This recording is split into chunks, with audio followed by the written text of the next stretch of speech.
السلام علیکم، live with عادل شاہزیب کے ساتھ میں ہوں آپ کا میزبان D G I S P R lieutenant general Ahmed Sharif Chaudhry نے آج اپنی پریس کانفرنس میں ایک بار پھر واضح کیا کہ فوج کا کوئی سیاسی ایجنڈا نہیں، نہ یہ کسی سیاسی جماعت کی مخالف ہے، نہ طرفدار ہے۔ فوج کا ہر حکومت کے ساتھ ایک پیشہ ورانہ تعلق ہوتا ہے جو آئین اور قانون میں مناسب طور پر بیان کیا گیا ہے۔ اگر فوج میں کوئی بھی شخص اپنے ذاتی مفادات کے حصول کے لیے کام کرتا ہے یا ذاتی فائدے کے لیے کسی مخصوص سیاسی ایجنڈے کو پروان چڑھاتا ہے تو پاک فوج کا خود احتسابی کا نظام حرکت میں آتا ہے۔ اگر ذاتی یا سیاسی مقاصد کے لیے کوئی اپنے منصب کو استعمال کرتا ہے تو اسے جواب دہ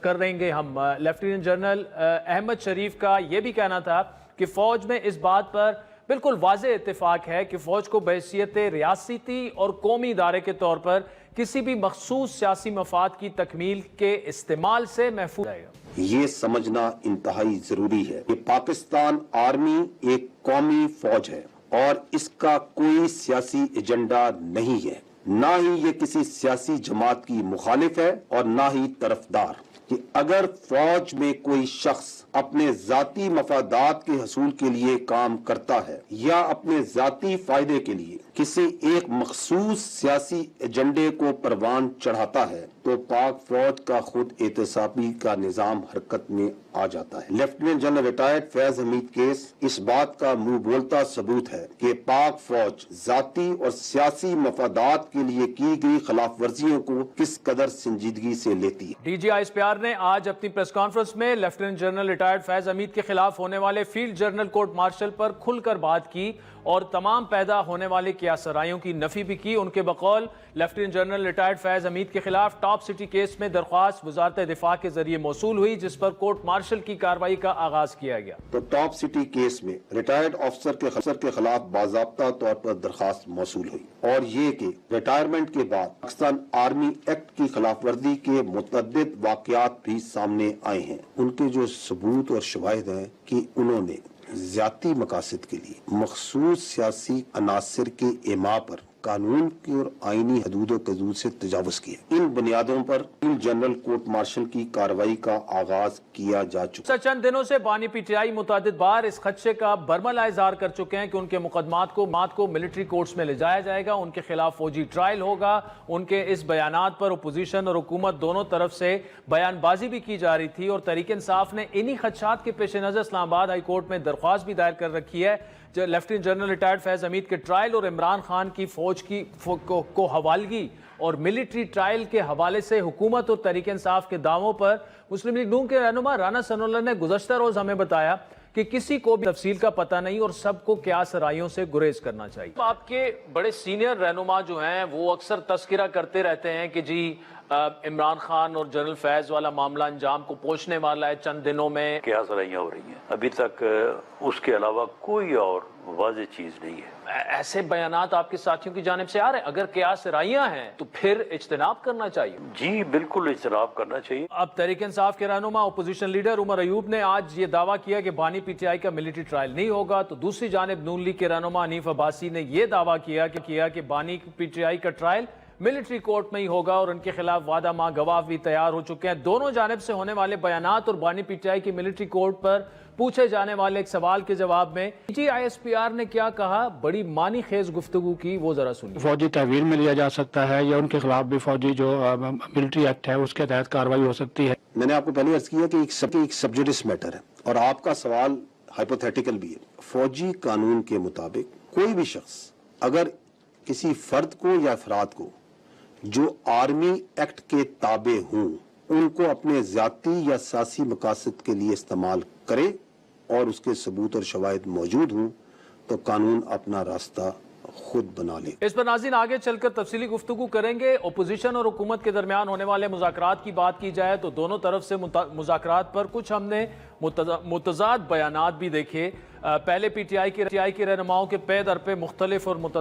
متضاد بیانات پر ابہام پیدا ہوا اور اب حکومتی جو اعلیٰ شخصیات ہیں ان کی جانب سے جس طرح کے بیانات سامنے آئے اس سے بھی صورتحال کوئی واضح ہوتی نہیں دے رہی۔ گزشتہ روز ہمارے پروگرام میں وزیراعظم کے مشیر برائے سیاسی امور رانا ثناء اللہ نے یہ واضح کہ نواز شریف صاحب نے تمام سیاسی جماعتوں سے غیر مشروط مذاکرات کی بات کی ہے، بار بار کی ہے، اور ان جماعتوں میں پی ٹی آئی بھی شامل ہے۔ انہوں نے بڑا واضح طور پہ کہا تھا کہ میرا 40 سالہ سیاسی زندگی کا نچوڑ یہ ہے، ملک اس وقت جس صورتحال میں ہے، اس کو اگر یہاں سے نکالنا ہے تو سب کو سر جوڑ کے بیٹھنا پڑے گا۔ ٹھیک، تو جب ایک آدمی سب کو کہتا ہے تو اس میں سے پھر کسی ایک کو مائنس تو نہیں کر سکتے آپ۔ ہم اب یہ کہنے میں حق بجانب ہوں گے آپ کے اس جواب کے بعد کہ نواز شریف صاحب پاکستان تحریک انصاف سمیت سب سے غیر مشروط بات چاہتے ہیں۔ یہ بالکل آپ نے درست اس کی جو ہے وہ تشریح کی ہے۔ رانا ثناء اللہ صاحب کے مطابق نواز شریف ہر سیاسی جماعت بشمول پی ٹی آئی سے غیر مشروط بات چیت کے لیے تیار ہیں، لیکن نون لیگ کے اہم رہنماؤں کے بیانات جو ہیں وہ رانا ثناء اللہ صاحب سے بالکل مختلف ہے، اور ان کے بقول مذاکرات سے پہلے 9 مئی کی معافی مانگنا۔ سر تحریک انصاف سے مذاکرات کی بات ہو رہی ہے، کیا کہیں گے اس حوالے سے؟ دیکھیے 9 مئی کے جو مجرم ہیں ان کے ساتھ تو مذاکرات نہیں ہو سکتے، جو جمہوری لوگ ہیں ان کے ساتھ مذاکرات کریں گے۔ خان صاحب کی ذات سے نہیں تھا، بلکہ میں 3 گھنٹے کی میٹنگ میں یہ 3 الفاظ ہم نے سنے ہی نہیں، P T I, Imran Khan صاحب اور مذاکرات۔ ناظرین، اس کے علاوہ آخر میں جو آئی ایم ایف سے ملنے والا بیل آؤٹ پیکج ہے اس کے بارے میں اگر بات کریں، $7 ارب کے قرض پروگرام کی منظوری فی الحال تاخیر اس میں ہمیں نظر آئی ہے۔ اب جو ایگزیکٹو بورڈ کے آئی ایم ایف کا اجلاس ہے 9 اور 13 ستمبر کو، اس میں پاکستان ایجنڈے پہ شامل نہیں ہے، جس کی بنیادی وجہ بیرونی فائنانسنگ گیپ کو بتایا جا رہا ہے، اور آئی ایم ایف اس گیپ کو پورا کرنے پر زور ہے، جس کے لیے پاکستان بھرپور کوششیں کر رہا ہے۔ اسٹینڈرڈ چارٹرڈ بینک سے $80 کروڑ سے $1 ارب تک کے تجارتی قرضے کو بحال کرنے کی درخواست بھی آج کر دی گئی ہے۔ دوسری جانب پاکستان نے ایسے ہی درخواست سعودی عرب سے بھی کر دی ہے، اور ساتھ میں $1.2 ارب کی جو سعودی تیل کی فیسلٹی ہے وہ بحال کرنے کی درخواست کی ہے آئی ایم ایف کے ایگزیکٹو بورڈ سے منظوری کے حصول کے لیے۔ یہ ساری چیزیں ضروری ہیں۔ اب بیل آؤٹ پیکج کے لیے جہاں وزیراعظم تمام شرائط پوری کرنے کے لیے پرامید ہے، وہیں وزیر خزانہ بھی یہ دعویٰ کر رہے ہیں کہ ایگزیکٹو بورڈ سے قرض پروگرام کی منظوری کے لیے بات آگے بڑھ رہی ہے اور ایڈوانس سٹیج پر ہے۔ Stages in terms of getting assurances around our external financing، اور اس میں ہم اب ایڈوانس سٹیج میں ہیں۔ ہم یہ وقت پہ یہ پروگرام جو ہے ایگزیکٹو بورڈ سے اپروو ہوگا، اور اس کو ایک کامیاب پروگرام بنائیں گے، اور جیسے پرائم منسٹر کہتے ہیں انشاءاللہ اس کو آخری پروگرام بھی بنائیں گے۔ ناظرین، ان تمام معاملات پر گفتگو کریں گے۔ ہمارے ساتھ موجود ہیں نون لیگ کے سیکرٹری جنرل اور وفاقی وزیر برائے منصوبہ بندی جناب احسن اقبال صاحب۔ Ahsan Iqbal sahab, thank you so much for joining اس۔ سر، پہلے شروع کرتے ہیں D G I S P R کے پریسر سے، جس میں بڑی ایک معنی خیز ایک سٹیٹمنٹ ہے کہ فوجی قانون کے مطابق کوئی بھی شخص کسی فرد جو کہ آرمی ایکٹ کے تابع ہو اسے ذاتی یا سیاسی مقاصد کے لیے استعمال کرے، اس کے ثبوت موجود ہوں تو قانون اپنا رستہ خود بنائے گا۔ ان سے سوال یہ ہوا تھا کہ خان صاحب کا کیا ملٹری ٹرائل ہو سکتا ہے اور etcetera etcetera. What did you make of it ایسے سب؟ دیکھیے، مجھے D G I S P R کے کسی جواب کا مجھے اس کی ضرورت نہیں ہے۔ خان صاحب کا جو طرز سیاست تھا، ان کے اپنے جو بیانات تھے، وہ تو یوں لگتا تھا کہ باقاعدہ ایک منظم ایجنڈے کے ذریعے فوج کے اندر تقسیم کرنے اور فوج کے اندر بغاوت کے پیغامات کے ساتھ اور کارروائیوں کے ساتھ جڑے ہوئے تھے۔ آپ دیکھیے، انہوں نے کئی دفعہ اپنی تقریروں میں کہا کہ میں فوج کے جو افسران ہیں ان کی فیملیز کو کہتا ہوں کہ باہر نکل آئیں۔ آپ کیا کر رہے ہیں؟ آپ فوج کے اندر ایک تقسیم پیدا کر رہے ہیں۔ انہوں نے کئی دفعہ جو 9 مئی کی طرف جو کارروائی ہوئی اس کے لیے اشارے دیے، لوگوں کو کہا، اور ان کے اپنے ساتھیوں نے کہا کہ ہم نے اس کی پوری منصوبہ بندی کی تھی، اور وزیر اعظم سمیت کئی سینئر لوگ کہہ چکے ہیں کہ 9 مئی کا واقعہ دراصل ایک کو کرنے کی سازش تھی آرمی چیف کے خلاف۔ تو آپ مجھے بتائیے کہ جب اس قسم کی شواہد آپ کے پاس موجود ہوں کہ آپ ہمارا وہ ایک ادارہ کہ جو سلامتی کا ادارہ ہے، جو واحد ایک ڈسپلنڈ ادارہ ہے ملک کے اندر، بیک بون ہے آپ کی سیکیورٹی کی، اس میں پولرائزیشن پیدا کرنے کی کوشش کر رہے ہوں، اسے ٹارگٹ کر رہے ہوں تقسیم کرنے کے لیے اپنے سیاسی مقاصد کے لیے، اور پھر آپ 9 مئی جیسا واقعہ اس کو پلان کریں، اور پھر اگر آپ کے خلاف ثبوت مل جائے کہ آپ کسی فوج کے اندر سے لوگوں کے ساتھ جڑے ہوئے تھے، تو پھر اس کے بعد آپ کو کسی کی گواہی کی ضرورت نہیں ہے۔ یہ سب چیزیں ایسی سنگین جرائم ہیں کہ جن کو کوئی بھی ملک، چاہے امریکہ ہو چاہے برطانیہ ہو، آج امریکہ میں یا برطانیہ میں کوئی سیاستدان ان کی فوج کے اندر تقسیم پیدا کرنے کی کوشش کرے، ان کی فوج کے چیف کے خلاف بغاوت کرانے کی کوشش کرے، کیا امریکہ اور برطانیہ میں اسے جمہوری حق کہہ کے چھوڑ دیا جائے گا؟ کبھی نہیں چھوڑا جائے گا، بلکہ ایسی مثالی سزا دی جائے گی کہ کوئی جرت نہ کر سکے دوبارہ۔ ٹھیک ہے احسن صاحب، دوسرا یہ بتائے گا کہ آپ کے جو کافی سارے رہنما ہیں، میں نام کسی کا نہیں لوں گا، یہ قیاس سرائیاں ساری ملٹری ٹرائل ان کا ہو رہا ہے اور ان کو آرمی کے حوالے کر دیا جائے گا اور سارے ثبوت اور یہ مل چکے ہیں، اب یہ معاملہ سب جوڈس ہے، کیا اس پر انفارمیشن ہے گورنمنٹ کے پاس کہ معاملہ کس نہج تک پہنچ چکا ہے، کب یہ کنکلوڈ ہوگا، یا ویسے ہی؟ دیکھیے میں سمجھتا ہوں کہ اس میں تو شاید وزیر دفاع آپ کو بہتر رائے دے سکیں، میرے پاس تو ایسی معلومات نہیں ہے،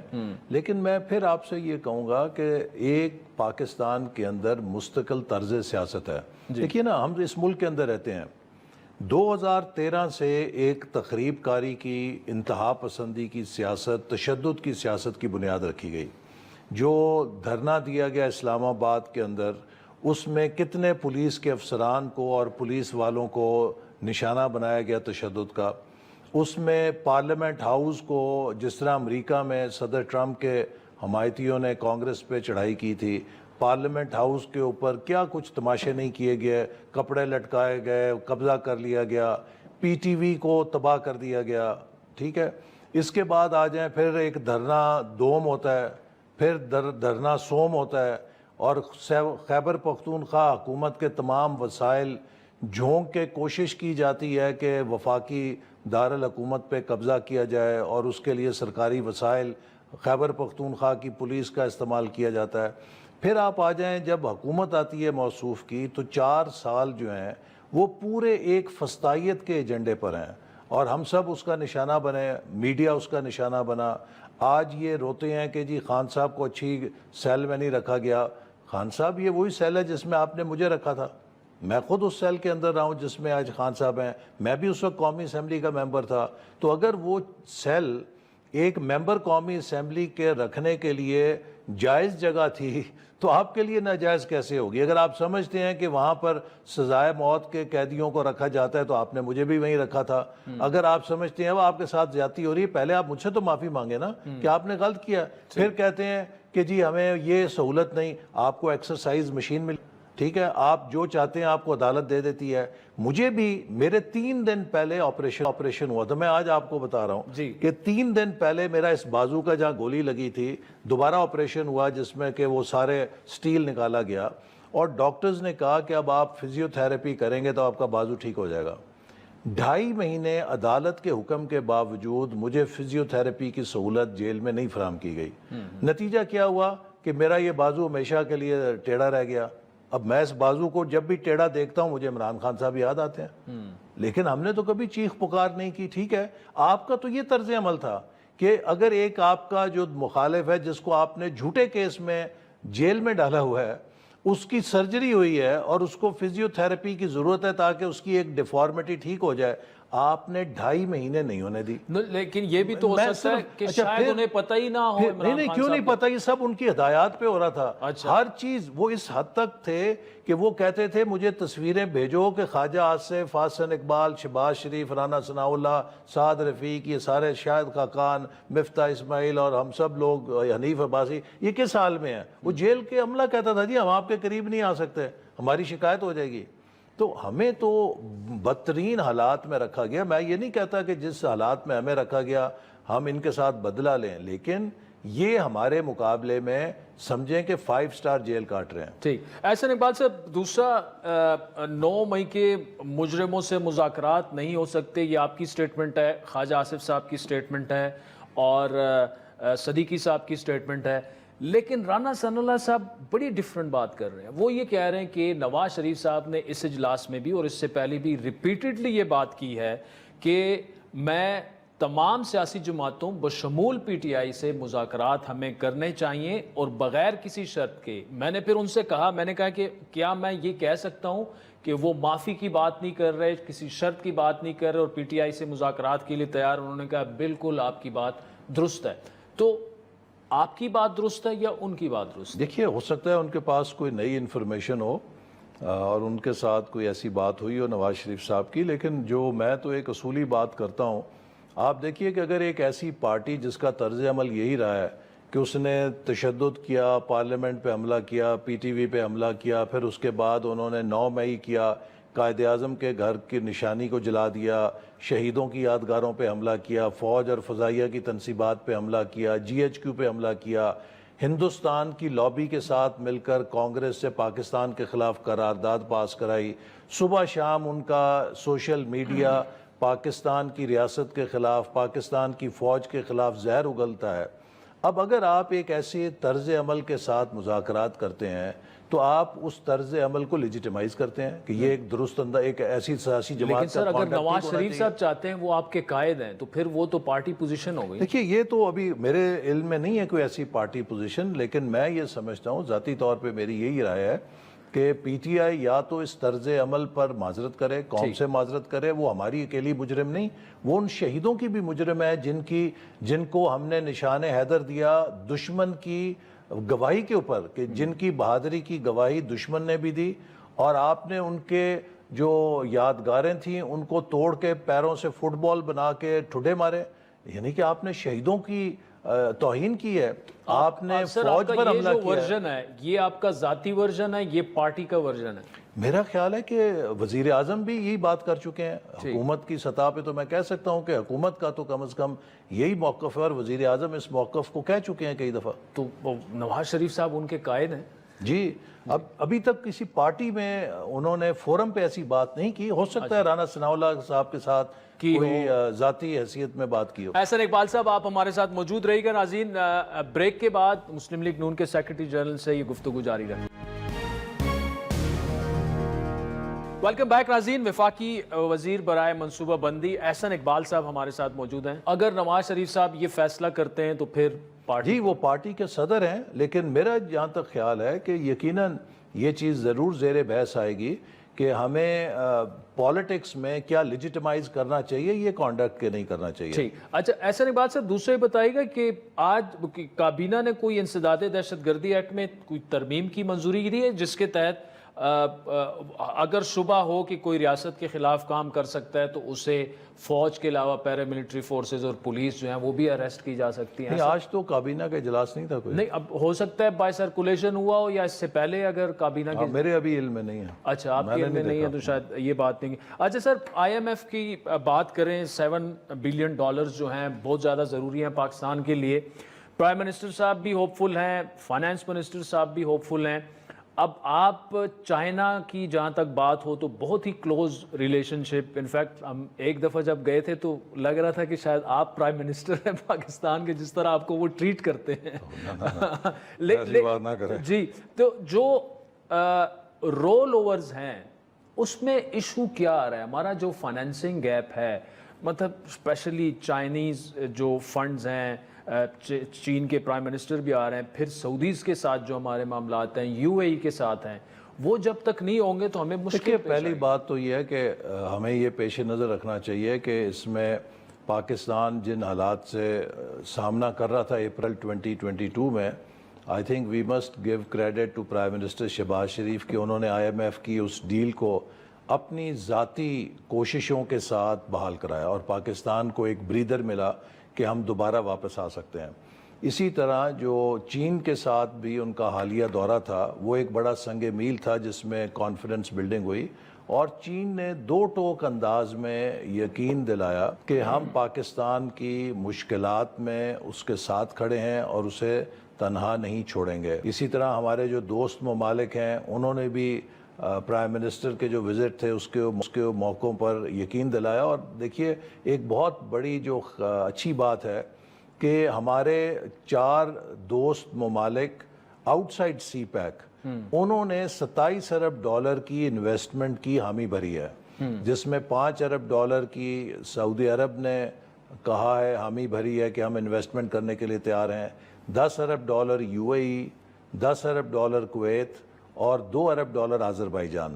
تو یہ پاکستان کے لیے بہت ایک مستقبل کے لیے اچھی نشانی ہے۔ پھر آپ دیکھیے کہ ہماری اب سٹاک مارکیٹ اوپر کو جا رہی ہے، ہمارے 2 انٹرنیشنل ریٹنگز جو ہیں ایجنسیز ہیں انہوں نے رینکنگ اوپر کر دی ہے، انفلیشن 4 سال کے بعد دوبارہ سنگل ڈیجٹ کے اندر آ گیا ہے. یہ ایک مثبت اشاریہ ہیں. البتہ ایک شارٹ ٹرم میں ہمیں تھوڑا سا اس وقت ایکسٹرنل فائنینسنگ کے گیپ کا سامنا ہے, لیکن مجھے یقین ہے کہ انشاءاللہ تعالی وزیر خزانہ اس پہ لگے ہوئے ہیں, اور جو ہمارے دوست ممالک کا ہمیں تعاون حاصل ہے, اور جو اب اس بہتر کارکردگی کے ساتھ ہماری ایکسیس ٹو انٹرنیشنل فائنینسنگ بہتر ہو رہی ہے, یہ مرحلہ بھی عبور ہو جائے گا, اور انشاءاللہ جلدی آئی ایم ایف کے ساتھ باقاعدہ بورڈ سے اپروول کے بعد ہمارا ایگریمنٹ نافذ العمل ہو جائے گا. Ahsan Iqbal sahab, thank you so much for joining اس. ناظرین, آپ نے تفصیلی گفتگو سنی وفاقی وزیر برائے پلاننگ کی. اس وقت D G I S P R کی جو پریس کانفرنس تھی, اور اسپیشلی انہوں نے جو جنرل فیض حمید کے بارے میں بات کی, اس پر ہم محمد علی صاحب سے بات کریں گے, سینئر ڈیفنس اینالسٹ ہیں. Muhammad Ali sahab, thank you so much for joining اس. آج جو lieutenant general retired Faiz Hameed کی ٹرائل پر D G I S P R نے بات کی, اس سے کیا اخذ کیا جائے کہ شاید چند دنوں کی بات ہے, یہ معاملہ کہاں تک پہنچ گیا ہے, کیسے آپ ریڈ کر رہے ہیں ان کی پریس کانفرنس کو اس بارے میں؟ جناب, یہ جو آج کی پریس کانفرنس میں جنرل فیض حمید کے حوالے سے بات کی گئی ہے, اس کی حقیقت تک پہنچنے کے لیے میں چاہوں گا کہ تین جو حالیہ واقعات ہیں ان کو آپس میں کنیکٹ کیا جائے. جی, مئی میں D G I S P R نے پہلی دفعہ ایک پریس کانفرنس میں اس بات کا اعتراف کیا کہ سپریم کورٹ کی ہدایات پر ایک انکوائری شروع کی گئی ہے جنرل فیض کے خلاف. پھر آپ کو یاد ہوگا کہ اگست میں ایک پریس سٹیٹمنٹ جاری کی گئی آئی ایس پی آر کی جانب سے, جس میں یہ کہا گیا تھا کہ ایک جانب جو ان کے خلاف الزامات تھے ایک ریئل اسٹیٹ کے ادارے کے حوالے سے, اس کے حوالے سے بھی انکوائری کی گئی ہے, اور ساتھ ہی ساتھ ان کی ریٹائرمنٹ کے بعد جو وائلیشن ہے آرمی ایکٹ کی شقوں کی, اس کے تحت بھی ان کے خلاف فیلڈ جنرل کورٹ مارشل کا آغاز کیا گیا ہے. اور پھر کل جو آئی ایس پی آر نے بیان جاری کیا کور کمانڈر کانفرنس کے بعد, وہ بھی اس حوالے سے اہمیت رکھتا ہے, کیونکہ اس میں ایک بات بڑی واضح کی گئی تھی کہ فوج جو ہے وہ خود احتسابی کے عمل کو بہت اہمیت دیتی ہے, کیونکہ اسی کی بنیاد پہ پاکستان کی قوم جو ہے وہ اس کے اوپر اعتماد کرتی ہے. اور اب آج جو پریس کانفرنس کی ہے D G I S P R نے, اس میں واضح طور پہ یہ بات کی گئی ہے کہ یوں لگتا ہے کہ جنرل فیض حمید کو ایک اگزامپل بنانے کا فیصلہ ہائیسٹ لیول پہ کیا گیا ہے, اور جو دو باتوں کی نشاندہی آج بالکل واضح انداز میں D G I S P R نے کی, وہ یہ ہیں کہ کسی بھی شخص جو کہ کسی بھی رینک کا حامل کیوں نہ ہو, اگر وہ ذاتی مفاد یا کسی سیاسی ایجنڈے کو آگے بڑھانے میں ملوث پایا گیا فوج کی صفوں کے اندر, تو اس کو قانونی کارروائی کا سامنا کرنا پڑے گا. تو یوں لگتا ہے کہ جب آپ ان چاروں چیزوں کو مربوط کر کے دیکھتے ہیں, تو اب تحقیقات اس سٹیج پہ پہنچ چکی ہیں کہ فوج کے ترجمان واضح طور پہ میڈیا کے سامنے یہ کہہ رہے ہیں کہ جناب جنرل فیض کے حوالے سے یہ شواہد اور ثبوت مل چکے ہیں جس کے مطابق وہ ایک سیاسی مفادات کو آگے بڑھانے میں یا ذاتی مفاد کو پرسو کرنے کے لیے اپنے عہدے اور رینک کو استعمال کرنے کے حوالے سے ملوث. Muhammad Ali sahab, thank you so much for joining اس. ناظرین, وقت تو چاہتا ہے ایک بریک کا, جس کے بعد بلوچستان کے معاملات پر بات کریں گے. نیشنل پارٹی کے سربراہ اور سابق وزیر اعلیٰ بلوچستان ڈاکٹر مالک بلوچ صاحب ہمیں جوائن کریں.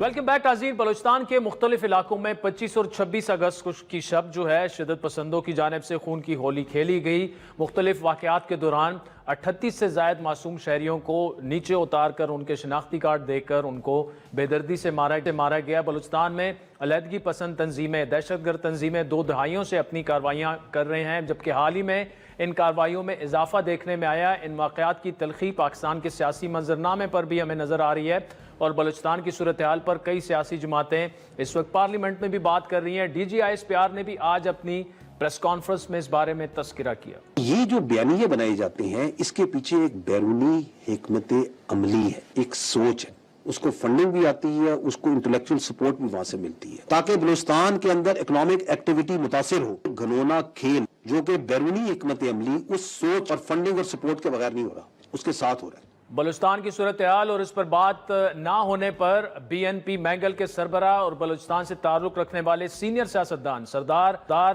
اختر جان مینگل نے 2 روز قبل قومی اسمبلی کی اپنی نشست سے وہ احتجاجاً مستعفی ہوئے، جس کے بعد سیاسی ہلچل بڑھا۔ اختر مینگل کے اعلان کے بعد حکومت ہو اپوزیشن ہو دونوں کی جانب سے اختر مینگل سے ملاقاتیں کی گئیں، انہیں منانے کی کوشش کی گئی، ان سے استعفیٰ واپس لینے کی درخواستیں کی گئیں، لیکن اپوزیشن اور حکومت دونوں جو ہیں ان سے استعفیٰ واپس دلوانے پر ناکام رہی۔ آج اختر مینگل نے ایکس پر اپنے ایک پیغام میں کہا کہ وہ اس پارلیمنٹ کا حصہ نہ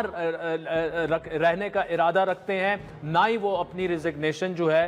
وہ واپس لیں گے، کیونکہ ان کے بقول جتنی تمام سیاسی جماعتیں نہیں چاہتے کہ میں مستعفی ہوں، لیکن تمام سیاسی جماعتیں جو ہیں انہوں نے بلوچستان کا مسئلہ حل نہیں کیا، انہیں بلوچستان کے عوام سے معافی مانگنی ہوگی۔ ان کے پیغام کے مطابق اب وہ آزاد ہیں۔ امید ہے کہ باقی لوگ بھی جلد اس حقیقت کا ادراک کر لیں گے، اس سے پہلے کہ بہت دیر ہو جائے۔ الوداع پارلیمنٹ، شاید ہم اس وقت ملیں جب قانون کی حکمرانی ہو، اور یہ کہتے ہی ساتھ میں انہوں نے یہ بھی کہا کہ وہ اس وقت جہاز پر سوار ہیں۔ غالب امکان یہ ہے کہ وہ دبئی ہی رہیں گے جہاں وہ نارملی رہتے ہیں بلوچستان کے علاوہ، لیکن ان کی ڈیسٹینیشن اختر مینگل کی وہ کچھ بھی ہو سکتی ہے۔ اس کے علاوہ جے یو آئی فے کے جو رہنما ہیں سینیٹر کامران مرتضی، انہوں نے بھی ایسی کچھ بات کل کہی۔ اختر نے جو ہے وہ ریزائن کر دیا۔ ہاں یہ بات تو ہمارے حلقوں میں بھی جو ہے نا اس پہ سوچ و بچار شروع ہو چکا ہے کہ جی چھوڑ دیں، یہ پارلیمانی سیاست چھوڑ دیں، اور جس دن ہم نے چھوڑ دی پھر اس کے بعد جو ہے نا پھر آپ کے پاس جو ہے پھر شاید ممکن ہے کہ زیادہ وقت نہیں رہے گا۔ ناظرین، ان تمام معاملات پر بات کرنے کے لیے ہمارے ساتھ موجود ہیں نیشنل پارٹی کے سربراہ اور سابق وزیر اعلیٰ بلوچستان جناب doctor Abdul Malik Baloch sahab. Doctor sahab, thank you so much for joining اس۔ سر، آپ خود پارلیمانی سیاست کے ایک